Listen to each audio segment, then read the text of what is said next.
banyak vendor sebenarnya sih yang mau masuk, vendor yang mau masuk. Cuman akhirnya dengan berbagai macam pertimbangan dipilihlah Berkah Perkasa BHP untuk nge-supply hardware-nya full. Oke, full ya berarti Full, bro ya. Mungkin hardware-nya full. Jadi gini, kita tuh ada front end ada back end. oke. Untuk yang back end-nya tadi SAP ya.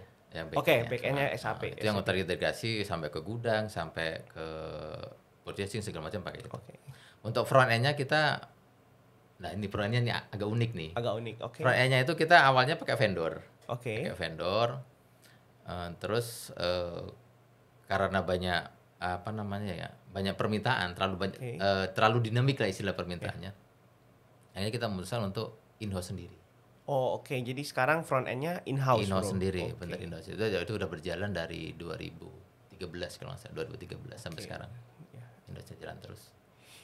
Tadi mungkin banyaknya kebutuhan bisa dilihat ada slide berikutnya. Ada, coba jadi mungkin kalau Bro Dodi mau tambahin apa ya. namanya? Kalau saya sih biasanya tinggal PR terus ke dia. Kita pokoknya yang lain bikin ini kita harusnya bisa. Iya, saya pusing ngurus resource-nya. Next. Berarti dari permintaan Bro Dodi ke Bro Etan yang itu jadi yang banyak. kebutuhannya kita lah sekarang. Kita dari customer support kita minta sistemnya bikin gitu. Terus dari sales itu biasanya lebih ke CRM ya, customer relation management. Kita bikin gimana caranya. Penjualan juga di toko-toko itu POS-nya gimana, minta masuk ke Bro Etan ya. Makanya tapi backbone-nya tetap awalnya SAP itu sebenarnya itu cuma POS doang awalnya. Iya. Awalnya POS doang, lama-lama berkembang, butuh CRM, terus butuh yang buat merchandising. Ya udah lama-lama yang tadi segini lama-lama gede. Efeknya apa? Ke BHP juga. Iya. Ya kan hardware-nya kurang. Ya, menambah terus ya Pak ya. Iya. Oke. Ya, karena kan mungkin ngikutin perkembangan ini juga ya Pak ya. Karena kan dari sisi sales butuh dan dari sisi IT yang harus memenuhinya berarti ya Bro ya. Ya kayak tadi prosesnya kita itu yang tadi 50% science-nya itu kan perlu data. Ya, benar. Nggak cuma ngikutin tren atau apa. Jadi kita lihat historical data dan itu perlu server dan apa yang bisa nampung datanya dan kita juga bacanya lebih gampang. Itu yang kita selalu request. Jadi di-convert menjadi gampang lah ya Bro ya. Betul. Jadi dari sisi IT. Nah, mungkin kalau boleh tahu lagi nih Bro Etan. Jadi selama ini kan berarti IT itu akan standby-nya di head office ya berarti ya Bro ya? Kalau ngomongin kita kan karena jaringannya banyak nih. Ya, Jaringannya banyak, jadi kita ada memang sih sebagian besar ada di head office, tapi kita ada juga yang di site. Oh, di site juga Ada berarti. juga. Nah, itu dengan Bro Etan juga yang handle. Yang di site itu kita ada support. Oh, ada tim support. Ada tim support yang memang kita contoh misalkan Surabaya. Di Surabaya itu dia menghandle area timur contohnya. Terus kita ada juga yang kita sebenarnya sih kita sharing resource sih sebenarnya. Sharing resource dengan sister company juga. Intinya saling bantu aja. Tapi ngerti juga kita try juga sistem kita gitu. Berarti gitu ya. Tapi sejauh ini nih Bro, ada kendala nggak nih membantu dari tim sales marketing mungkin nih selama ini? Ada nggak kendalanya kira-kira? Kendala apa nih? Kendala apa dulu dari nih? sisi IT nih, kira-kira mungkin agak permintaan dari sisi marketing, dari sisi sales kayak gitu. Kalau permintaan mah banyak sekali. Banyak sekali. Cuman kan kita filter juga permintaannya, nggak semua diakomodir. Gitu karena ya kita punya keterbatasan resource, baik resource SDM, baik hardware gitu. Jadi mau nggak mau ya kita berusaha dengan resource yang ada, gitu. Kita bisa fulfill lah semua requestnya dari operasional. Nah, mungkin saya balik ke Bro Dodi dulu nih ya Bro Etan ya. Kayaknya saya sering lihat nih kalau misalnya ke Pekan Raya Jakarta ya Bro ya. Ini berarti leak ini yang sering banyak banget booth-nya ya. Jadi sobat berkawan kalau yang pernah ke Pekan Raya Jakarta itu juga ada ya pasti ya Bro ya. Sekarang juga tetap kita ada toko dan kita memang ada 2 yang selalu buka. Kalau ada event juga kita ada tambahan toko. Tapi untuk khusus Jakarta Fair kita ada tambahan 11 titik toko. Luar biasa. Berarti memang permintaannya sangat banyak ya Bro ya. Ya memang dijadikan juga Jakarta Fair itu sebagai harga termurahnya kita. Kan karena produk itu kan ada life cycle-nya. Ya, Jadi di situ tuh harga termurah dari semua kota kita kumpulin bawa ke situ kita promo juga di situ paling besar ya. Saya sering lihat sih bro, ke sana banyak promo sih. Iya.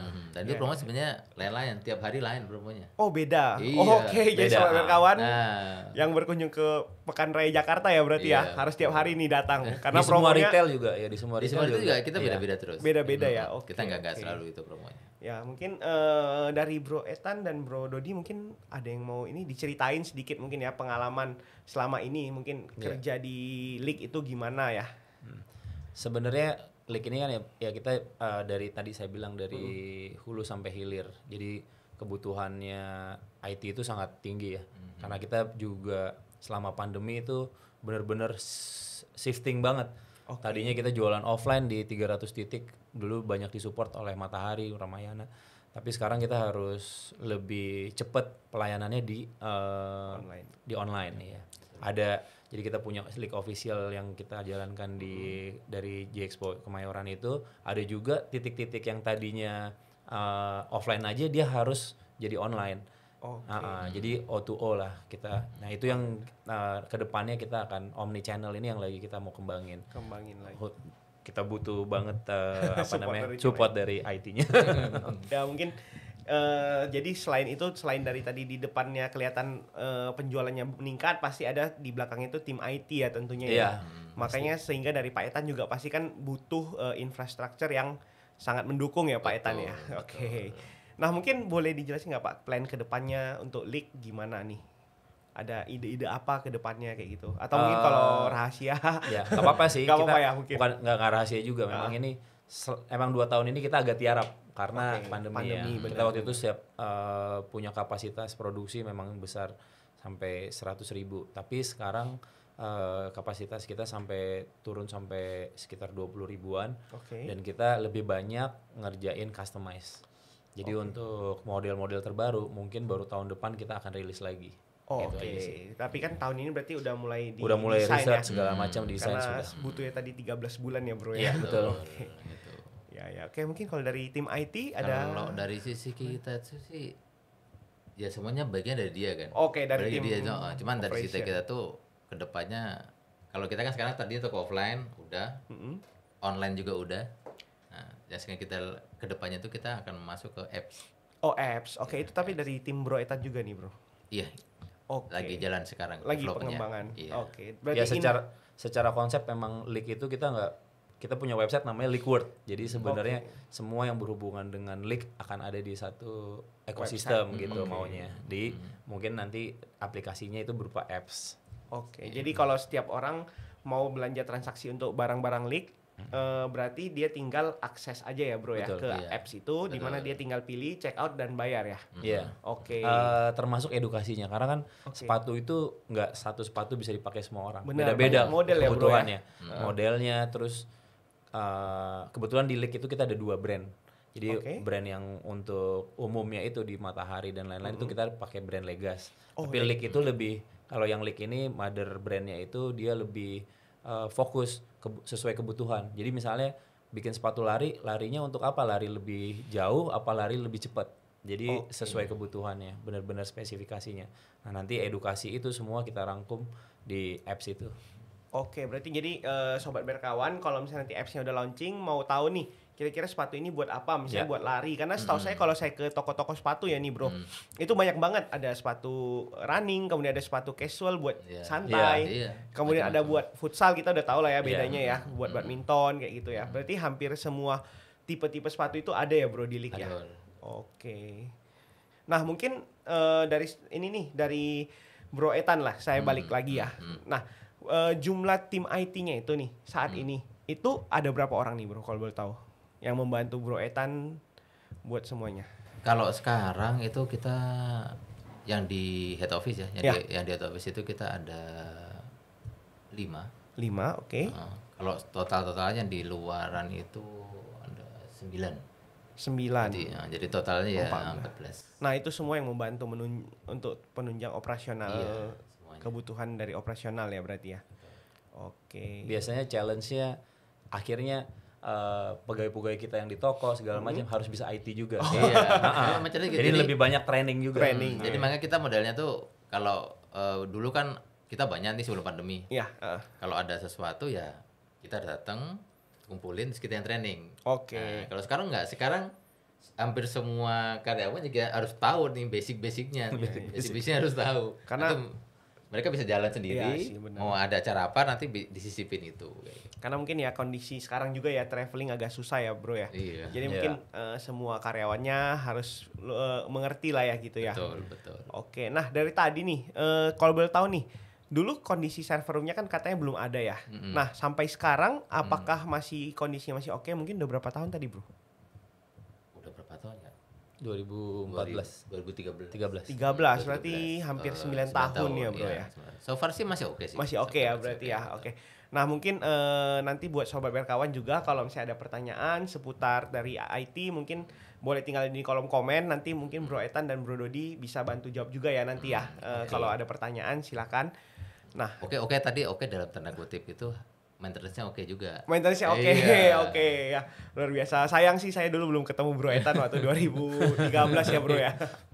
Oke, terima kasih banyak buat Bro Ethan dan Bro Dodi buat waktunya udah sharing juga. Jadi kita lebih tahu nih ya tentang BRK Sportindo itu apa, league itu apa. Jadi selama ini buat teman-teman yang udah tahu makin lebih tahu, yang belum tahu malah jadi tahu ya Bro ya. Contohnya saya nih yang selama ini ke PRJ Pekan Raya Jakarta cuman tahu itu league tapi saya nggak tahu siapa sih orang-orang di balik league ini gitu ya. Ternyata saya udah ketemu nih dari marketing, ternyata yang selama ini yang ngadain promosi juga ya Bro ya. Nah kemudian ada yang di belakangnya juga ada Bro Ethan yang membantu dari tim-tim di BRK Sportindo itu. Nah jadi mungkin saya akan membuat kesimpulan dari hari ini kita ngobrol-ngobrol santai dengan Bro Ethan dan Bro Dodi. Jadi brand League ini adalah brand lokal ya Bro ya 100%. Betul. Kemudian ini produksi sendiri di Indonesia, pabriknya ada di Tangerang ya. Oke.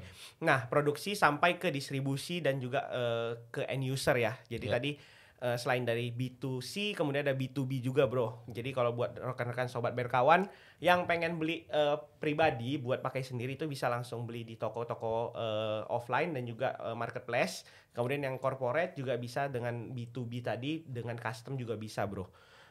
Bener ya Bro ya. Kalau salah boleh dikoreksi kalau ada Bro. kebutuhan bisa. Kalau ada. Oke. Nah, kemudian dari sisi IT-nya nih terutama. Jadi tadi ternyata Bro Ethan ini ketemu dengan timnya BHP, BRK Hardaya Perkasa. Kemudian dibantu untuk dari sisi hardware ya Bro ya. Iya, Kemudian karena tadi menunjang kebutuhan operasional dari tim sales dan marketing. Kemudian juga dibantu untuk bangun ruang server ya Bro ya. Oke. Nah jadi semoga ya sobat berkawan yang pengen punya kebutuhan terkait tentang data center, kemudian hardware, software itu bisa nanti mungkin kontak juga ke BRK Hardaya Perkasa. Nah dari Bro Ethan dan Bro Dodi yang mau tambahin dulu buat sobat berkawan sebelum penutup. Itu aja sih. Itu aja ya. Cukup. Oke. Thank you banyak sobat berkawan buat waktunya sudah mendengarkan podcast kita hari ini dengan tema Tech Talk BRK Podcast dengan tim BRK Sportindo. Sampai jumpa di episode selanjutnya. Kemudian jangan lupa like, follow, komen dan subscribe juga buat sosial medianya BRK Hardaya Perkasa dan juga BRK Sportindo. Mungkin tadi nanti akan ditampilkan ya di bawah ya untuk yang BRK Sportindo. Okay. Thank you semua sobat berkawan. Stay safe.